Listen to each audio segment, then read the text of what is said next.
All right, so Steve, how would you judge your 2015 in boxing? Okay, 2015.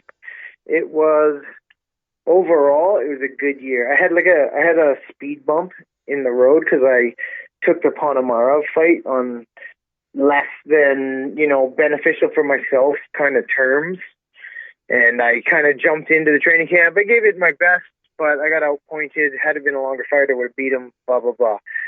Rough start to the year, but after that, I felt like I had a really strong year. I beat, defended my title against Tibor Broch in April. I got lined up for some fights to fight Alan Sanchez in California in June, and then I got denied at the airport, which is why I'm going through this whole run right now of trying to get myself a and then August I came back and I had two fights back to back. Went against Benito. I stopped him in the 3 rounds. It was a bit of a quick stoppage, but it wasn't going to change. And then September 18th fought McClellan, stopped him in 3. So this is a decently active year, but not as much as I would like.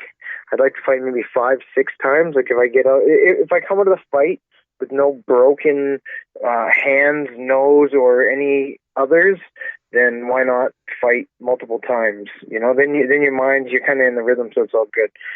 So, anyways, as a whole, the year, success, very successful.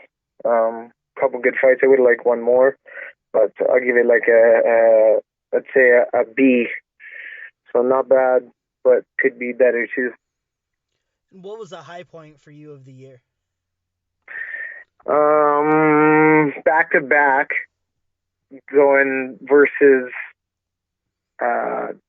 Benito to versus McClellan. That was a good hype. And actually, you know what? In January, I had a good time on the Top Rank show. As much as stuff didn't go my way, and I didn't get the decision, and whatever else went wrong, I still enjoyed being at the big venue, and it was like Top Rank trailers out back, and like the ring was all set up there, the lights going crazy. It was an HBO event. It was sick. So that was cool. Put those two together, and there you go. Those are probably the two highlights of my year. And what was the low point of the year for you? Right after the Ponomarov fight, because I hate losing. It's like probably the worst feeling that I can think of right now in my stage of my career. Like, we're talking career-wise, obviously not life-wise, but it is connected, needless to say. So after the loss, I'm crushed, and it's probably the worst that I feel for a little while. But it's like a pull back to launch you forward. So you take it in stride, and you bounce back with more force than what you were coming with before, because the other thing that you can do is you can quit. You either go harder or you quit. So learning experiences, so it's not like the worst thing, but emotionally going through some stuff, bad stuff, negative stuff, just after I lost to Ponomarov was the worst time of my year, 2015. And what would you have changed? I would have been strict. I would have started on my grind, and like on the way that I've been the rest of the year. I would have started that last December, last November. I would have started earlier. I would just, that's it. It's hard because you can't go back and change it because you haven't gone through it yet, so you don't understand the realities of your situation. And I would change it if I could go back and just be a better fighter and win these fights. Hell yeah, I would. Of course, who wouldn't? But it's a hard one to say because you wouldn't have it. You wouldn't have the knowledge like that if at that stage you didn't. So would I change? I wouldn't change anything. Just kind of roll with it and keep improving. And what's going to be next on the agenda for you? Anything in 2016, as soon as it comes up, I'm ready for it. So I want to fight in January. I'd like to fight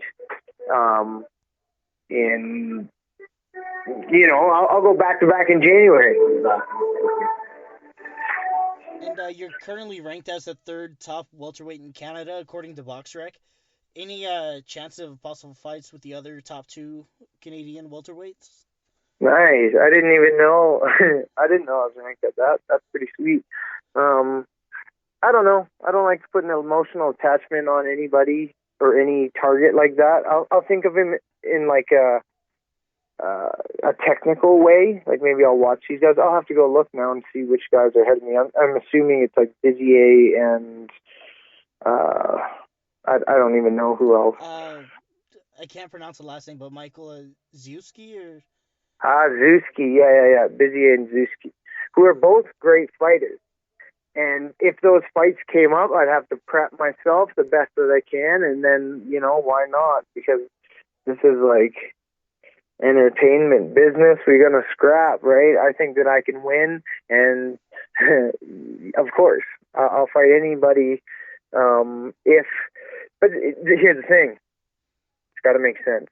Outside of the ring as much as inside of the ring as well, because now it's become a profession and a business for me. So it's if it all lines up and somebody throws me an offer that makes sense, damn right. Of course, anytime I'm ready. And earlier you had mentioned the fight with Alan Sanchez that fell through. It was supposed to air on Fox Sports. Sanchez had stated after the fight had fallen through that he was still interested in the fight with you. I'm not sure if he still is, but if he was, would that be something you'd be interested in going through and doing? Yeah, I'll take that fight, and I'd like that fight. So, I don't know. I'd have to tell them I need to get my visa situation sorted out. Wait till I buy my visa, and then fly me out there. You won't even have to worry about all that stuff, and I'll get it handled. And I'll come over there, and I'll fight Alan Sanchez. Of course. Make it a 10-round fight at 147, and, yeah, we're on. And what can we expect from Steve Claggett in 2016? Busy and active and improving. 3 things. I guess 2 of the same and 1 in my performance level. Just know that I'm going hard this year, and I'm looking to fight as many times as possible. And I don't know, I'm having fun with it. Expect some real wild fights because, line them up. Yeah. One subject that I wanted to discuss was the NCC title that you had, and it was they had stripped you of it. What was the reasoning behind that? Oh, it's because we refused to pay the NCC sanctioning fee to fight that time because the option from the CBC commission, they contact us and ask if we want to fight for the title, and what they promised us, my team, when I say us, we were like, why would we switch up? We're like, we're good with NCC. I like the NCC. I like all the guys there, and things are going well. And then they offered us a world ranking upon victory, which opens up doors for the NABO, puts me in line to, I'm now rated by the WBO, and, that is very beneficial to my career. So I had to take the more lucrative offer, because I can't really afford to pay for 2 sanction fees, of course, as nice as that would be. And I had to pick one or the other, and the CPVC offered us a great deal and some pretty cool little advances upon victory. So that was the smarter choice, and that's the choice that myself, Eric de Guzman, and my father, along with some other close guys from my gym, that was the decision that we made. So we went with it. Thank you very much. And now, one last thing, because of that decision, I checked the NABO rating on the WBO website, and I'm now ranked number 12 in the world, which is, to me, it looks like that was the right move. Yeah. So who's ranked just above you?